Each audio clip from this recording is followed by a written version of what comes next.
Hi friends, ಇವಾಗ chicken fry ಮಾಡ್ತಾ ಇದ್ದೀನಿ ನೋಡಿ. ಇವಾಗ ತಗೊಂಡಿರೋಂಥದ್ದು 2 ಈರುಳ್ಳಿ ಕಟ್ ಮಾಡಿ ಇಟ್ಕೊಂಡಿದ್ದೀನಿ, 4 ಮೆಣಸಿನಕಾಯಿ, ಮತ್ತು ಸ್ವಲ್ಪ ಶುಂಠಿ ಬೆಳ್ಳುಳ್ಳಿ ಪೇಸ್ಟು, 1 ಸ್ಪೂನ್ 1.5 ಸ್ಪೂನ್ ಅಷ್ಟಿದೆ ಅಷ್ಟೇ. 2 ಟೊಮೊಟೊ ಪೇಸ್ಟ್ ಮಾಡಿ ಇಟ್ಟಿದ್ದೀನಿ. ಮತ್ತು ಚಿಕನ್ ಇದೆ 1 kg, ಇನ್ನು ತೊಳೆದು ಇಟ್ಕೋಬೇಕು. ಇವಾಗ ನೋಡಿ ಪಾತ್ರೆ ಇಟ್ಟಿದ್ದೀನಿ, ಎಣ್ಣೆ ಹಾಕಿದ್ದೀನಿ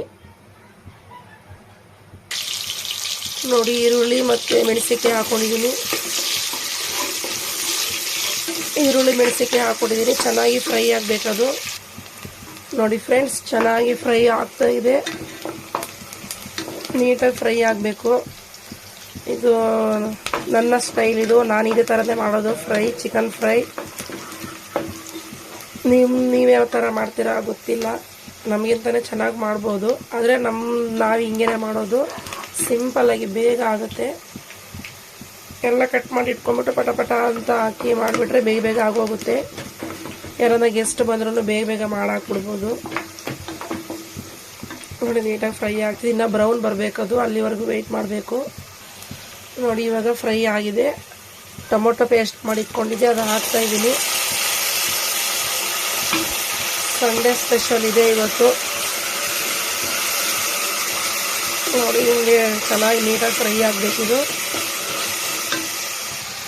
ನೋಡಿ. ಈ ಥರ ಫ್ರೈ ಆಗ್ತಾ ಇದೆ. ಅದು ಫ್ರೈ ಆದಮೇಲೆ ಈ ಥರ ಎಣ್ಣೆ ಬಿಡುತ್ತೆ, ಅಲ್ಲಿವರೆಗೂ ನೀಟಾಗಿ ಫ್ರೈ ಮಾಡಿ.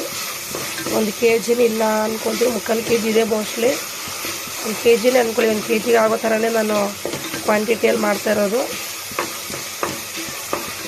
ನೋಡಿ. ಫ್ರೈ ಆಗಿದೆ. ಇವಾಗ ನಾನು ಶುಂಠಿ ಬೆಳ್ಳುಳ್ಳಿ ಪೇಸ್ಟ್ ಹಾಕ್ತೀನಿ ನೋಡಿ. ಹಾಕಿದ್ದೀನಿ ಶುಂಠಿ ಬೆಳ್ಳುಳ್ಳಿ ಪೇಸ್ಟು. ನೀಟಾಗಿ ಫ್ರೈ ಆಗಬೇಕು, ಫ್ರೈ ಆದರೆ ಚೆನ್ನಾಗಿರುತ್ತೆ, ಘಮ ಘಮ ಅನ್ನುತ್ತೆ ನೋಡಿ ಫ್ರೆಂಡ್ಸ್. ಚೆನ್ನಾಗಿ ಫ್ರೈ ಆಗಿದೆ. ಇವಾಗ ನಾನು ಚಿಕನ್ ಹಾಕ್ತೀನಿ, ತೊಳೆದಿಟ್ಕೊಂಡಿದ್ದೀನಿ. ಇವಾಗ ಚಿಕನ್ ಹಾಕ್ತೀನಿ ಇವಾಗ ನೋಡಿ ಫ್ರೆಂಡ್ಸ್. ಚಿಕನ್ ಹಾಕಿದೆ, ನಾನು ಯಾವುದೇ ಸ್ಕಿಪ್ಪು ಮಾಡಿಲ್ಲ.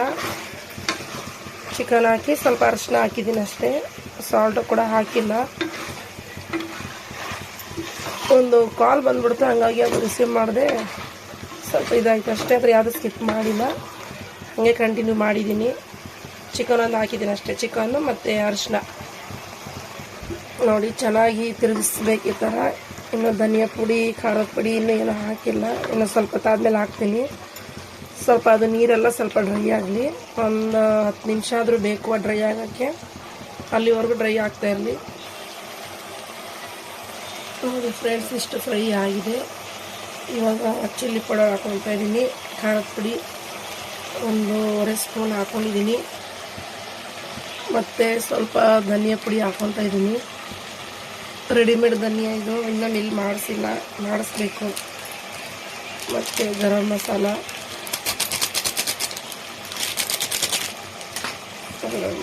ಆಯಿತಾ ನೋಡಿ. ಹಾಕಿದೆ ಧನಿಯಾ ಪುಡಿ, ಖಾರದ ಪುಡಿ, ಗರಂ ಮಸಾಲ ಅಷ್ಟೇ ಹಾಕಿರೋ ಫ್ರೆಂಡ್ಸ್. ನಾನು ಇನ್ನೇನು ಹಾಕಲ್ಲ. ಜಾಸ್ತಿ ಮಸಾಲ ಹಾಕಿದರೆ ಅದೇ ಬರುತ್ತೆ. ಕೋಳಿ ಕಾಲು 1 2 3 ಹಾಕಿದ್ದೀನಿ ನಮ್ಮ ಲಚ್ಚಿಗೆ. ಅದಕ್ಕೆ ಸಪ್ರೇಟಾಗಿ ಮಾಡೋಕ್ಕೆ ಏನು 3 ಕೋಳಿ ಕಾಲು 4 ಏನೋ ಇದೆ ಅಷ್ಟೇ. ಸಪ್ರೇಟಾಗಿ ಏನು ಮಾಡೋದು ಅಂದ್ಬಿಟ್ಟು ಅದಕ್ಕೆ ಹಾಕಿದ್ದೀನಿ. ಚೆನ್ನಾಗಿ ಕ್ಲೀನ್ ಮಾಡಿ ತೊಳೆದ್ಬಿಟ್ಟು ಹಾಕಿದ್ದೀನಿ ನೋಡಿ. ಕಲರ್ ಎಷ್ಟು ಚೆನ್ನಾಗಿ ಕಾಣ್ತಾ ಇದೆ, ಚೆನ್ನಾಗಿರುತ್ತೆ ಕೋಳಿ ಕಾಲು ಕೂಡ. ನಾವು ಫಸ್ಟ್ ತಿಂತಾ ಇದ್ದೆ, ಈಗ ನಮ್ಮ ಲಚ್ಚಿಗೆ ಬೇಕಲ್ಲ, ಲಚ್ಚಿಗೆ ಹಾಕ್ಬಿಡ್ತೀನಿ ಎಲ್ಲ ನೋಡಿ. ಈ ಕಡೆ ಅನ್ನ ಬೇಯ್ತಾ ಇದೆ, ಗಂಜಿ ಬಸಿಬೇಕು ನೋಡಿ. ಸ್ವಲ್ಪ ನೀರು ಹಾಕ್ಕೊತೀನಿ, ಸ್ವಲ್ಪ ಅಷ್ಟೇ ಬಿಸಿನೀರು ಹಾಕ್ಕೊತೀನಿ ನೋಡಿ. ಈ ಥರ ಆಗಿದೆ, ಬೆಂದಿದೆ ಆಲ್ರೆಡಿ, ಇನ್ನೂ ಸ್ವಲ್ಪ ಬೇಯಬೇಕು. ಲಾಸ್ಟ್ಗೆ ಉಪ್ಪು ಹಾಕ್ತೀನಿ, ಫಸ್ಟೇ ಹಾಕಲ್ಲ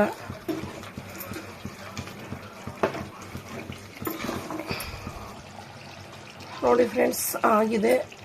ಇವಾಗ ಸ್ವಲ್ಪ ಉಪ್ಪು ಹಾಕ್ಕೊತೀನಿ ಅಷ್ಟೇ, ಸಾಕು, ರೆಡಿ.